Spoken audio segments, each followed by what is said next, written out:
The winter sun was still fighting its way through the clouds when Henry Lawson woke up. The house was too quiet, the kind of quiet that made every sound feel loud. The creak of the old ceiling fan, the hum of the refrigerator, even the tick of the wall clock near his bed all reminded him that the place he once filled with laughter now echoed with distance. He sat up slowly, his knees cracking like the wood beneath his slippers.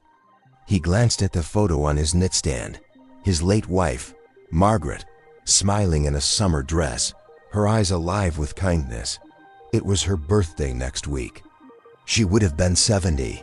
He ran a thumb across the edge of the picture frame. "Morning, Maggie," he whispered softly. "Looks like it's just me again." The sound of footsteps came from the hallway, brisk, heavy. Then the voice he dreaded most in the morning. "Dad, did you use the dishwasher last night?" Mark, his oldest, stood in the doorway in a white dress shirt and tie, one shoe on, one off, irritation already painted on his face. Henry blinked. "I rinsed my cup before bed. Thought I'd help out." Mark held up a plate from the counter. "Well, next time don't. You didn't scrape it right, and now it's dried on. I had to rewash everything." Henry looked down at his hands. "I'm sorry, son. I thought I was doing something good." Mark sighed sharply. "Just don't, okay? We're already late as it is." He walked off without another word. A few seconds later, Emily appeared, balancing her coffee mug, hair still wet from her morning shower. "Dad, did you turn up the thermostat again last night? The bill last month was insane." Henry blinked, caught between embarrassment and defense. It was getting pretty cold. "My room." "Dad," she interrupted softly, tired but firm. "You can't just do whatever you want. We can't afford that." Henry nodded, swallowing his reply. "Right, of course." Emily softened slightly, noticing his quiet tone. "I'm not trying to be mean, okay? It's just, we're barely managing. Mark's working overtime, I'm covering the mortgage, and sometimes it feels like..." She trailed off, realizing the cruelty of what almost came out. "Feels like what?" Henry asked gently. "Nothing," she said quickly, turning away. "Just, please don't touch the thermostat again." Henry sat alone at the table after they both left. The house, once full of life, now sounded like an office, distant, functional, heartless. He looked around at the kitchen he had remodeled with his own hands 30 years ago, back when the kids were little and Margaret would bake peach cobbler on Sundays. The memory made his chest ache. He stood, walked to the drawer beside the fridge, and pulled out a small rubber-banded bundle, his lottery tickets. Same numbers every week, written by hand in fading blue ink. 061322283541. Those weren't just numbers. They were his life. 06, Margaret's birthday. 13, their wedding day. 22, the day Mark was born. 28, Emily's birthday. 35, the year they bought this house. 41, the year Margaret died. He stared at them for a long time, then smiled faintly. "You always said to keep believing, Maggie," he murmured. "So I do." He tucked the tickets carefully back into his wallet, not because he thought they'd ever win, but because they were all he had left that still felt like hope. Around noon, he decided to sweep the front porch. The Ohio wind bit through his flannel shirt, but he liked the sting. It reminded him he was still alive. The house across the street belonged to Mary Riley, another widow. She waved from her porch. "Morning, Henry," she called, her voice cheerful despite the cold. He smiled faintly. "Morning, Mary. You keeping warm?" "As best I can," he said, forcing a small laugh. She frowned softly. "Those kids of yours treating you all right?" He hesitated. "They've got their hands full, that's all." She looked unconvinced. "Well, if you ever want real coffee and a slice of pie, my door's open." He chuckled. "You'll spoil me. That's the idea," she said with a wink before heading back inside.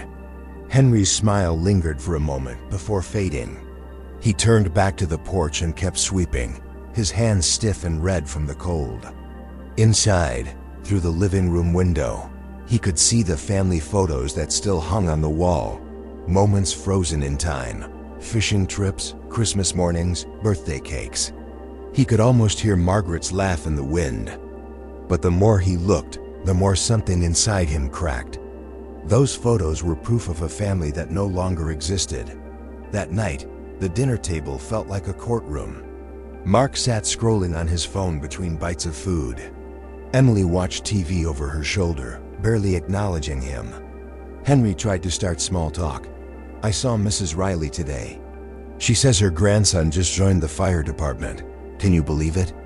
Mark didn't look up. "That's great." Emily forced a small smile. "Yeah, good for him." Henry nodded, swallowing the awkwardness. "Back in my day, you had to really fight to get a job like that." "He's a good kid." "Dad," Mark said flatly, "can we not do the whole back in my day thing again? It's exhausting." Henry blinked. "I was just talking." "I know," Mark said, "but every story turns into a guilt trip. About how hard you worked, how good we had it, how lucky we are. We get it, okay?" Henry froze, the fork halfway to his mouth. "I didn't mean it that way." Emily sighed. "Let's just eat, please." They finished the meal in silence. The only sound was the faint clink of Henry's fork against his plate. Slow, methodical, lonely. When he stood to clear his dishes, Mark said, "You can just leave it." "I'll handle it later." Henry nodded, setting the plate down carefully as if afraid it might break, not because it was fragile, but because he was. Later, as the house darkened, Henry sat by the living room window watching the streetlights flicker on. A soft snow had begun to fall, flakes drifting like feathers, landing quietly on the front steps. He thought about the years gone by, about how he'd worked 35 years in the local steel mill, saved every penny to give his kids a better life. About how, when Margaret died, he promised her he'd always keep the family together. Now he realized he'd failed, not through anger, but through love they no longer wanted. He whispered toward the dark, "I'm still here, Maggie, but I don't know if they see me anymore." In his room before bed, he checked the small calendar on the wall. Saturday circled in red, lottery day. He smiled faintly. Sane numbers, sane hope.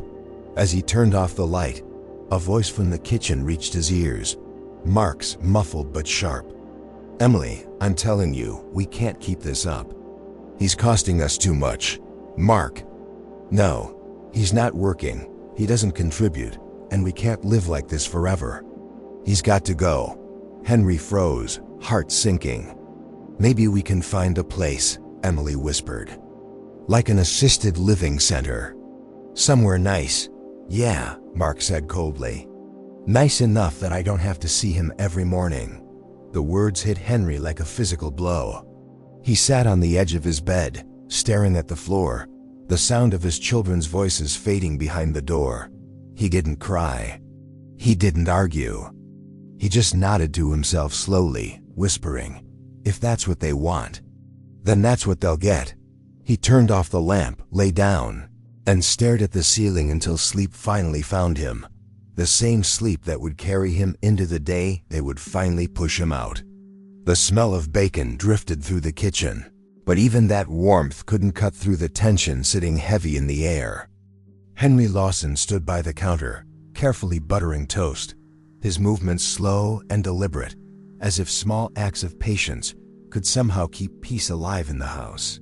He had woken early to make breakfast, not because he had to, but because he wanted to. It was his quiet way of saying, "I still care." He placed the plates on the table, eggs, toast, and the last few strips of bacon he'd bought with his own money from the grocery store last week. But when Mark walked in, freshly showered and late as usual, he froze, frowning. "Dad, why are you cooking again?" Henry smiled faintly. "Just thought I'd get the day started right. You've been working hard lately." Mark set his briefcase down. "We talked about this. You don't have to cook." "You don't need to cook." "I know," Henry said, still gentle. But I enjoy it. Keeps me busy. Mark's voice hardened. It's not about what you enjoy, Dad. It's about boundaries. Emily and I don't have time to clean up after you. Before Henry could answer, Emily appeared, still in her robe, scrolling through her phone. She froze when she saw the table. Dad, you made bacon again? That's not even on your diet. I only had a couple pieces, Henry said softly. I thought maybe. Dad, she cut in, voice sharper now. You're not supposed to be eating that. Remember what Dr. Collins said about your cholesterol? Henry lowered his eyes. I just wanted to make something nice for you two. Mark sighed heavily, pulling out a chair. We're not kids anymore, Dad. You don't have to do this family breakfast thing. We're busy people. Henry's hands trembled slightly as he wiped them on a dish towel. I know you are. I just miss when mornings felt like home. That one sentence, so simple, so honest, hit the air like a confession. Emily's face softened for a second, but she didn't say anything. Mark looked away, uncomfortable. Dad, Mark said finally, you can't keep living in the past. Mom's gone. We've got our own lives now. Henry looked at him, pain flickering behind his tired eyes. I know she's gone, Mark. That's why I try to hold on to what's left. Mark pushed his chair back roughly. That's exactly the problem. You're stuck. You want everything to stay the same, but it's not. This house, this life, it's not what it used to be. Emily closed her phone, exhaling. Mark, he didn't stop. We can't keep doing this. The bills, the tension, everything. It's too much. You don't work, you don't pay rent, and we're barely hanging on. You think it's easy having to explain to our friends why our 70-year-old father still lives with us? Mark! Emily snapped, shocked. But Henry only smiled, small, sad, tired. It's all right, honey. He's right. No, he's not. She said quickly, eyes welling. Yes, he is. Henry interrupted softly. I've felt it for a while now. I see the way things have changed.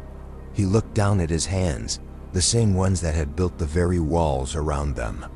I've lived long enough to know when I'm no longer wanted. The silence that followed was suffocating. The only sound was the faint hiss of the cooling bacon grease on the stove. Finally, Mark said quietly, Maybe it's time, Dad. There are good places for seniors. You'd have help your own space, Henry chuckled bitterly. A place to wait to die, you mean? Emily stood. That's not fair. We just want what's best for you. He turned toward her, voice trembling now. You think I don't know what this is about? You're tired of me. You want your space. You don't want an old man slowing you down. Emily's lip quivered. That's not true. Then what is? He asked gently. She couldn't answer. Henry nodded slowly. That's what I thought. He went to his room without another word. The air felt heavier than ever, the walls echoing with everything they didn't say. He sat on the edge of his bed, staring at the worn suitcase in the corner, the same one he'd used decades ago on his honeymoon with Margaret. He ran a hand over the fabric, feeling its frayed edges. He took a deep breath, stood, and began to pack. A few shirts, a sweater, his shaving kit, the framed photo of his wife, and finally, from his nightstand drawer, his wallet, still holding the latest lottery ticket. He tucked it carefully inside his jacket pocket. In the hallway, he could hear Mark and Emily arguing again, their voices low, guilty, anxious. I didn't mean to push him like that, Emily whispered. You didn't, Mark replied. He'll be fine. Maybe this is what he needs. He'll thank us later. Henry closed his suitcase and zipped it gently, as if sealing the last piece of his old life. He whispered toward the ceiling, I don't think I'll be thanking you, son. When he came out to the living room, both his children froze. Dad, where are you going? Emily asked, panic flashing in her eyes. I'll make it easy for you, Henry said calmly. You won't have to find me a place. I'll find my own. Dad, you don't have to do that, Mark said quickly, his tone shifting. the guilt showing now that he saw what his words had done. "I know," Henry said, "but I want to." He looked around the living room, the family photos, the old rug, the sofa where his wife once fell asleep reading books she'd never finish. His eyes lingered on everything like a man saying goodbye to ghosts. He turned back to his children. This was supposed to be a home, not a house where love expired. Emily's eyes filled. "Dad, please don't say that." He gave her a gentle smile, the kind only a parent could give when the pain ran too deep to show. "I'll be all right, sweetheart. You don't need to worry about me anymore." "Where will you go?" she asked. He shrugged. "Doesn't matter. Somewhere quieter, I think. Maybe somewhere people still talk to each other over breakfast." He stepped forward, kissed her forehead, and turned to Mark. "I hope someday you understand that all I ever wanted was to be a father to you, not a burden." Mark swallowed hard, eyes darting away. "Dad, don't." "Goodbye, son," Henry said softly. He picked up his suitcase, opened the front door, and stepped into the cold morning air. The wind cut through his jacket, but he didn't shiver. For the first time in years, the air felt clean, honest. He didn't look back. As he walked down the cracked sidewalk, snowflakes began to fall, soft, slow, forgiving. The kind Margaret used to say meant that heaven was dusting the earth clean. Henry smiled faintly. "Guess you're still watching out for me, huh, Maggie?" He reached into his pocket, touched the folded lottery ticket, and whispered, "Maybe you were right all along. Maybe good things do come back around." He kept walking until the house disappeared behind him, and with it, everything that once defined his worth. The motel room smelled faintly of old carpet and cigarette smoke, the kind of scent that clings to memories and never leaves. It wasn't much, a single bed, a flickering lamp, and wallpaper that peeled at the corners, but for Henry Lawson, it was freedom. He dropped his small suitcase on the bed, exhaled, and sat down. The springs groaned beneath him. He stared at his reflection in the mirror across the room. Tired eyes, silver hair, and a faint smile that seemed almost foreign now. "Not bad for an old man who just got fired from his own house," he muttered, chuckling softly. Outside, the Ohio wind howled against the thin window pane, but for the first time in years, Henry didn't feel trapped by the noise. He felt alive. He unpacked slowly, neatly, like a soldier setting up camp in unfamiliar territory. When he reached the photo frame of his wife, Margaret, he placed it carefully on the knitstand beside the lamp. "Guess it's just you and me again," he said. "Feels familiar, doesn't it?" Her smile, forever frozen in time, seemed to answer him.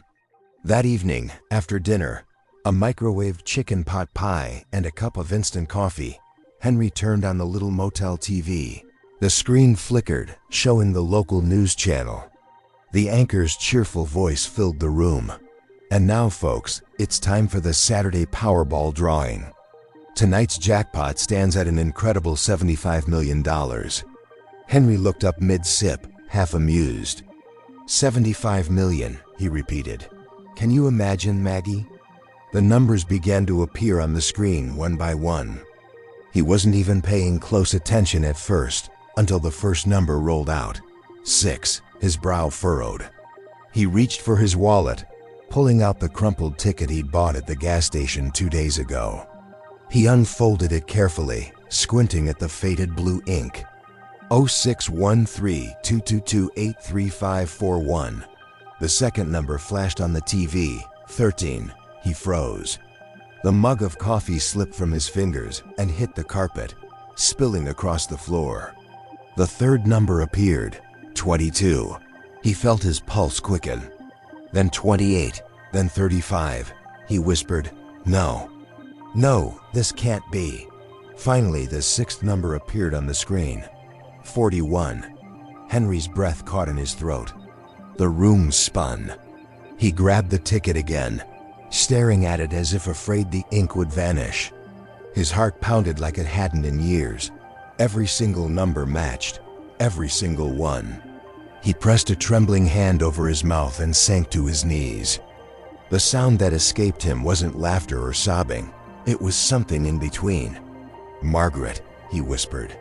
You didn't forget me after all." For a long time, he just sat there, shaking, praying, trying to understand what had just happened. He wasn't thinking about the money. He was thinking about meaning. He thought of his wife's voice, how she used to tell him, "Keep believing, Walt. The Lord sees what's done in silence." And now, sitting on the faded motel carpet, Henry finally understood. This wasn't luck. This was grace.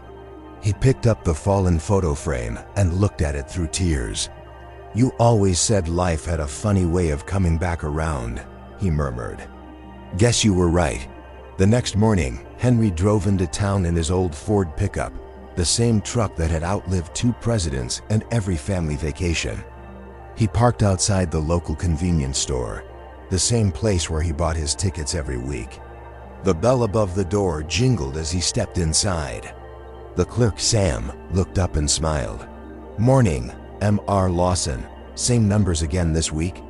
Henry smiled faintly. "Not this time, Sam. I think I'm good." Sam frowned. "You sure?" "You never miss a week." "I don't think I'll be needing another ticket for a while," Henry said, slipping his winning ticket onto the counter. Sam blinked. "Wait, is this?" Henry nodded. "You better check it, son. I'm not seeing things, am I?"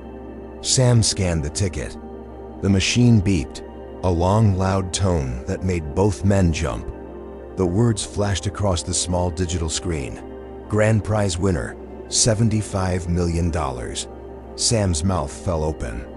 "Mar, Lawson, holy, you're the one. You're the winner."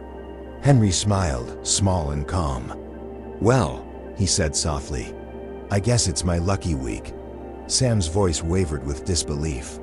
"What are you gonna do with all that money?" Henry chuckled quietly. "Maybe buy a few new socks. Maybe fix my truck. Haven't decided yet." He leaned closer, lowering his voice. "But do me a favor, Sam. Don't go telling folks just yet. Let's keep this between us for a few days, all right?" Sam nodded quickly. "Of course. Whatever you say, Mr. Lawson." Henry patted him on the shoulder. "You're a good man, Sam."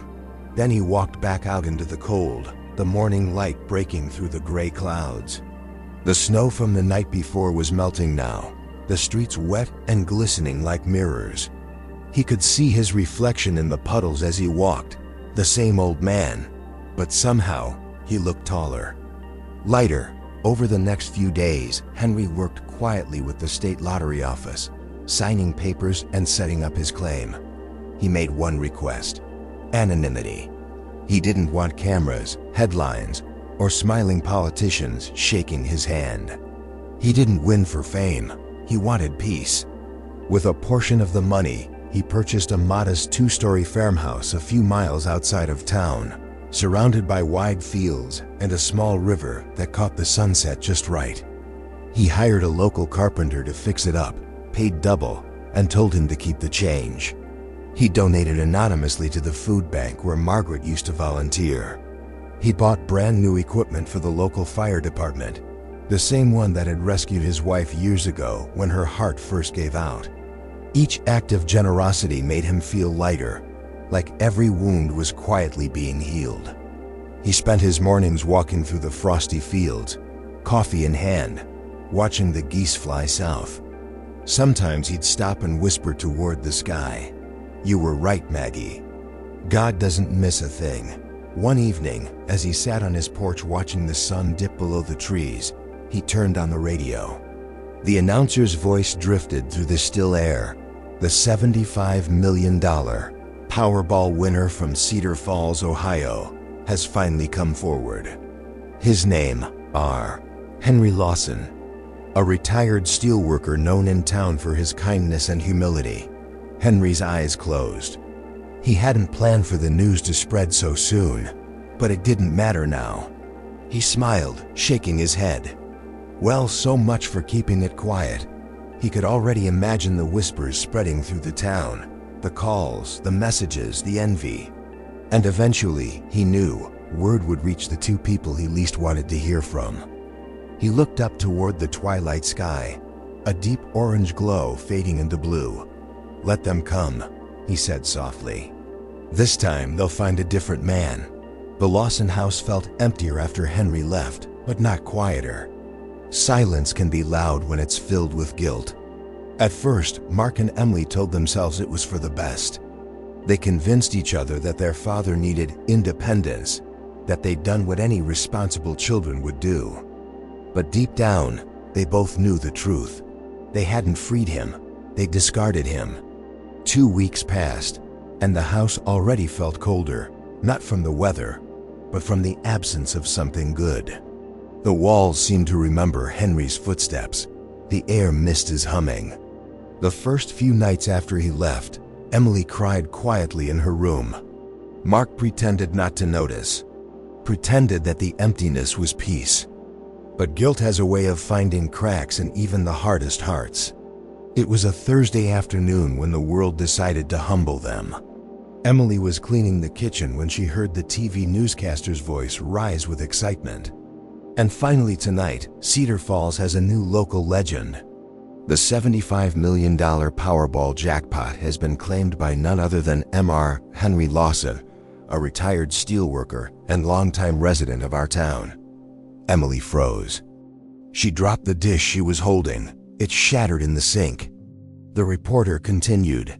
Mr. Lawson, known for his generosity and quiet life, purchased the winning ticket from Sam's Gas and go on Main Street.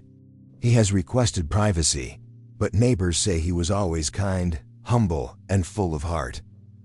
Emily's breath caught in her throat.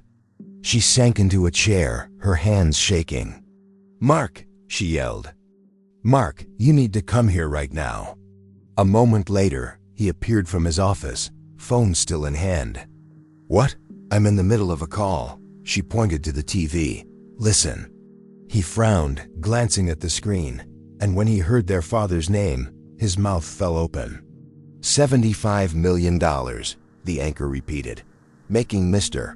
Lawson one of the largest single-ticket winners in Ohio history. Mark's phone slipped from his hand and hit the floor. That's impossible," Emily whispered. "He used those same numbers every week." "Yeah," Mark said slowly, his face pale. "Mom's birthday, the house, our birthdays." "Oh my God." They stared at the TV in stunned silence as images flashed across the screen, a picture of their father smiling faintly beside his old truck. The words, "Local man's humble luck," printed at the bottom. Emily covered her mouth, her eyes filling with tears. "We threw him out." Mark didn't respond. He just stood there, hands gripping the back of a chair. The silence between them was heavier than it had ever been. That night, neither of them could sleep. Emily sat on the edge of her bed, scrolling through article after article on her phone. Every headline screamed the same story. Retired father wins millions. After being cast out, humble man's fortune shocks Cedar Falls. Henry Lawson gives anonymous donations to local charities. Her eyes lingered on that last one. "Donations?" she whispered. "He's already giving it away." Mark stormed into her room, holding his phone. "Did you see this? He bought that old farmhouse outside of town, the one near the river. It's his. He's living there now." Emily looked up, guilt and disbelief tangled in her face. "He's happy," Mark's voice cracked. "Happy? He's $75 million richer. We kicked him out, and now he stopped pacing. That should have been our money." Emily's head snapped up. "Our money? Don't start with that moral high ground thing," he snapped. "He lived in our house. We paid his bills. You think he didn't owe us something?" Tears welled in Emily's eyes. "Mark, he raised us. He built this house with his hands. And we treated him like garbage." Mark stopped pacing, chest heaving. He wanted to argue. He wanted to believe his own excuses.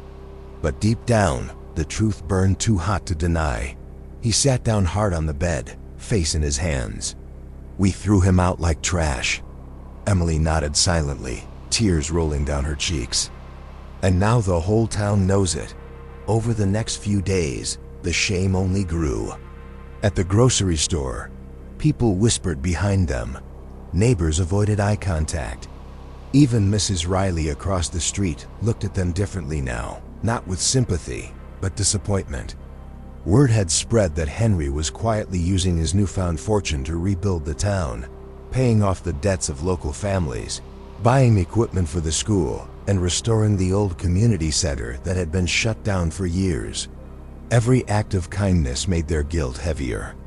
One afternoon, Emily stood in front of the mirror, staring at herself. "What do we do now?" she whispered. Mark's voice came from the hallway. "We go see him," she turned. "And say what?" "That we're sorry," he said. "That we miss him." Emily studied his face. "Do you mean that?" Mark hesitated. "Of course I do," but she saw the flicker of greed behind his eyes, the same hunger that had driven him before. "You don't want to see him, Mark," she said quietly. "You want to see his money." He glared at her. "You think I don't feel bad? You think I haven't been torturing myself since he left? Then go for the right reason," she said. "Go because he's our father." He turned away, jaw tight. "You can tell yourself whatever you want, but we both know he doesn't deserve to be alone." 2 days later, they stood outside Henry's new farmhouse. It was smaller than their old home, but more beautiful somehow, a quiet kind of beautiful. White paint, green shutters, and a garden already taking shape along the front porch. The place felt alive, peaceful. Mark adjusted his tie, rehearsing the smile. "Follow my lead.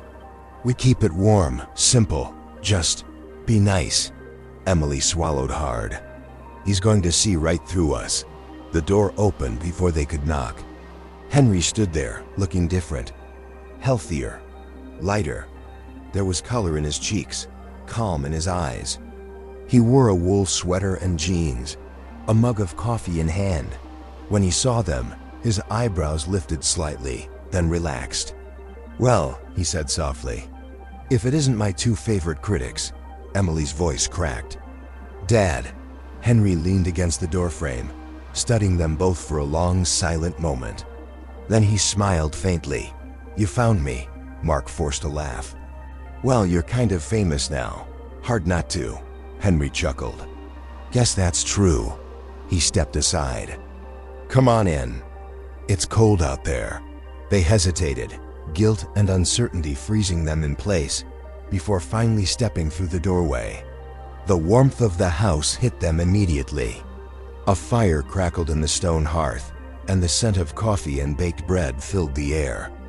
Emily looked around. "It's beautiful, Dad."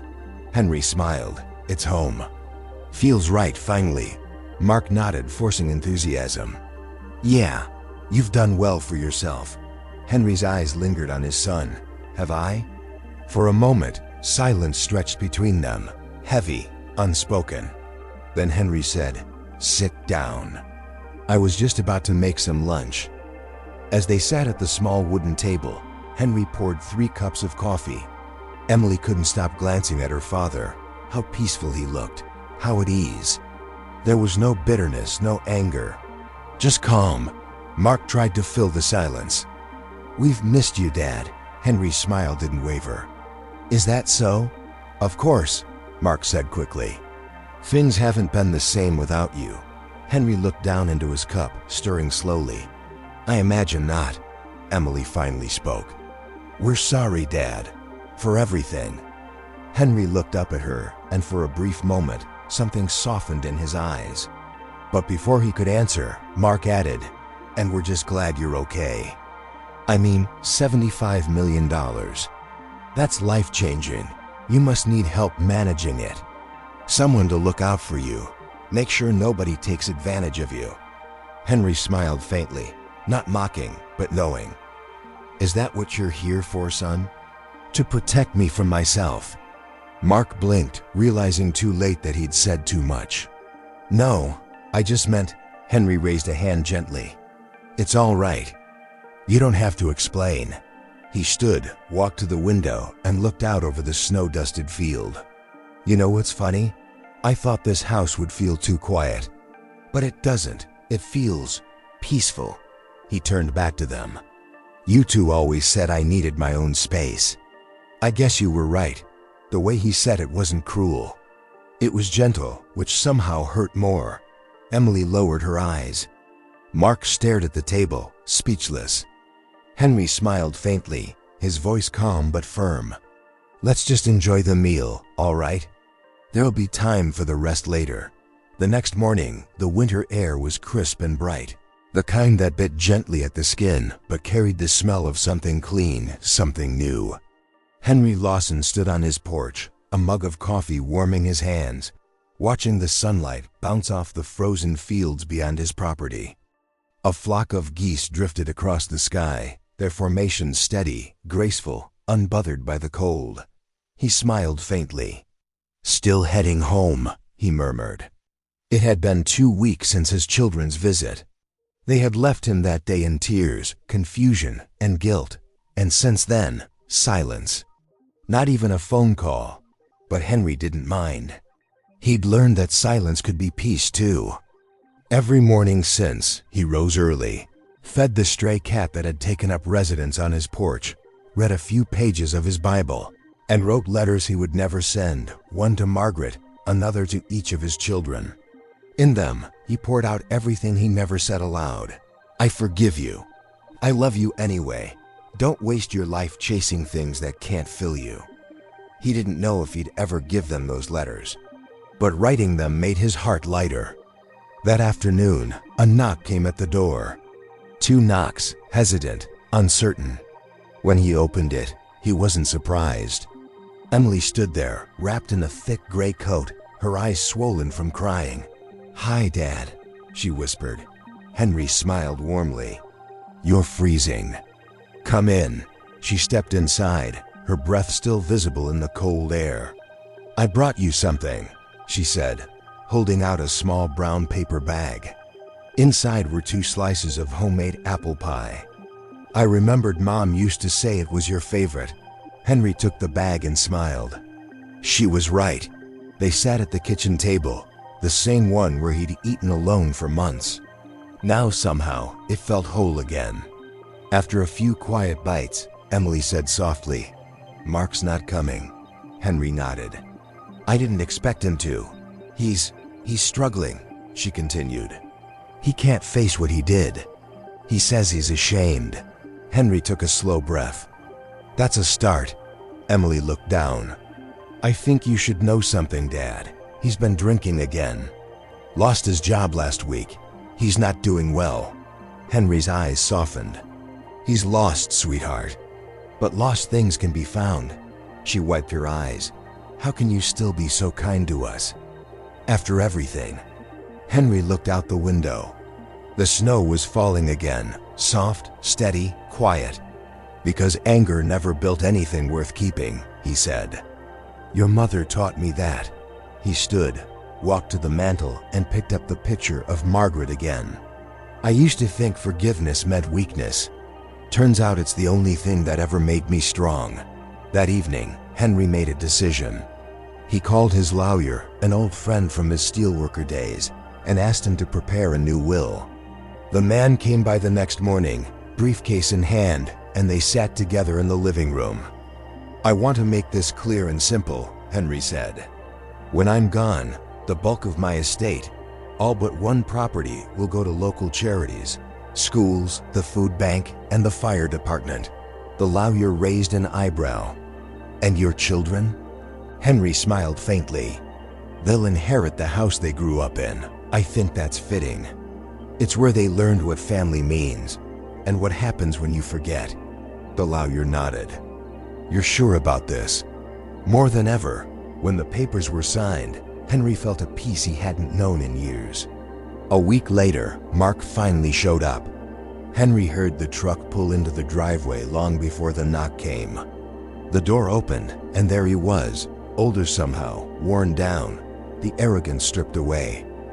Dad, Mark said quietly. Henry's face softened. Son. They stood there for a long moment, the space between them full of things that words couldn't fix. Finally, Mark spoke. I don't deserve to be here. Henry nodded. You didn't deserve to come back to the house that night either. But here we are. Mark laughed weakly, eyes wet. I don't know what to say. Then don't, Henry said. Just sit with me. They sat on the porch in silence, watching the fields fade into dusk. After a while, Henry said, You know, I used to think my biggest failure was losing your mother. But it wasn't. It was letting this family fall apart after she was gone. Mark's voice broke. You didn't fail us, Dad. We failed you. Henry smiled sadly. Maybe, but the thing about failure is it only wins if you stop learning from it. Mark looked at him, guilt and love mixed in his eyes. I don't know how to make things right. Henry leaned back in his chair. You start by living differently. You stop running from your own reflection. You forgive yourself, then earn back the right to be proud of who you are. Mark wiped his eyes, nodding. I'll try. I know you will, Henry said. You're my son. Spring came early that year. The snow melted from the fields, revealing the green shoots of new life pushing through the thawed earth. Henry spent most of his days tending his small garden, helping out at the local church, and sitting on his porch at sunset. He didn't see his children every day, but when he did, they came with sincerity this time, not greed. Emily helped him plant flowers. Mark fixed the old fence. They laughed sometimes, awkwardly at first, but it grew easier. Something in the air felt healed. One afternoon, as they were packing up to leave, Emily turned back to him and asked, Do you ever regret forgiving us? Henry smiled, wiping dirt from his hands. Not once, even after everything we did. He looked up at the sky, the sun just beginning to set. If I hadn't forgiven you, he said softly, I'd still be living in the same prison I was in before I won the lottery. Money freed my body, sweetheart. Forgiveness freed my soul. That night, after his children drove away, Henry sat on his porch, watching the last light fade behind the trees. The air was still, golden, peaceful. He reached into his pocket and pulled out the folded lottery ticket. Faded now, its ink almost gone. He smiled, turning it over in his hand. You really outdid yourself this time, Maggie, he whispered. You gave me everything I didn't know I needed. He set the ticket down beside his coffee cup, leaned back, and closed his eyes. For the first time in years, he didn't feel alone. He felt surrounded by memory, by grace, by the echo of love that never dies. A gentle breeze moved through the trees, and in it, he could almost hear her voice. Well done, Henry. You brought the heart back. He smiled. Took me long enough. The wind carried the sound of his laughter into the fading light, soft, steady, content.